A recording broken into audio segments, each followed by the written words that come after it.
This is the reality of being a content creator.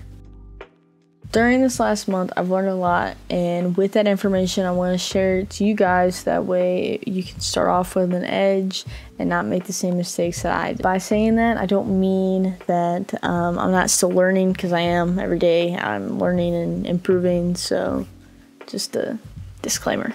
One of the number one pieces of advice that I can give to somebody that's trying to become a content creator is do not settle on your content.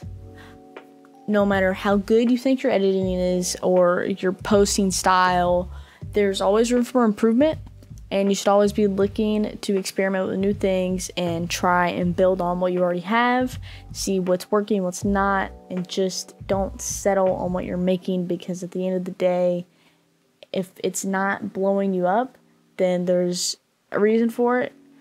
And you should just keep improving, because there's nothing wrong with improving. Another thing that is super important that I've learned over the past month is to know your platform. TikTok isn't YouTube, YouTube isn't Instagram, and none of them are Twitch, okay? So don't expect your numbers to carry over from each platform, because they won't. And figure out what content works well on each platform. For me, it's not like my content does not do the same on each platform. Like my gaming videos, they do a lot better on YouTube than they do on TikTok. On TikTok, more lifestyle videos do better for me. So you just have to figure out what works for you and check your analytics.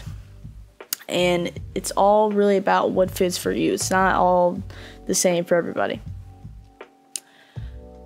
And the last prime thing I'd say that matters when becoming a content creator is that unless you have a good amount of money off the jump to just hire an editor, you need to quickly fall in love with the process of editing, because being a content creator is like 75% editing and 25% doing everything else, whether it's gaming or maybe you're a vlogger or a musician, I don't know.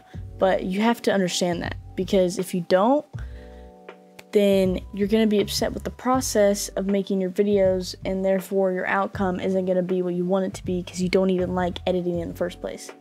But you have to fall in love with it quickly or over time if you still want to do it, because it's going to make your overall experience better. Just try and get a schedule somewhat of when you can and can't edit, so that way you're not stressing yourself out.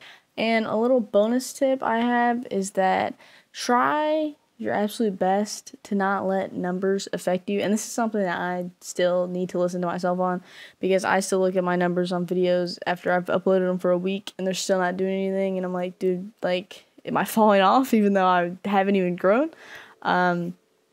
But realistically, you're not going to be put into the algorithm every time, whether it's TikTok or YouTube. It's probably not your video that's bad. It's probably just, it's not your time. You just weren't put into the mix.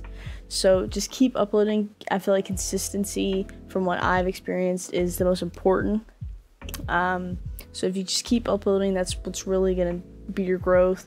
Because sometimes your videos just aren't put with the feed, like the For You page and all that, and then sometimes when it is, it's not shown to the right people. So you just have to keep going with it, keep working with it, and eventually you'll see growth. All right, well, I have to go edit this, so I hope I've helped a person or two who wants to start creating videos. And if you want updated videos of these of me maybe 6 months from now and what I've learned from then let me know. Drop a comment, a like, maybe subscribe. Later, homies. Peace.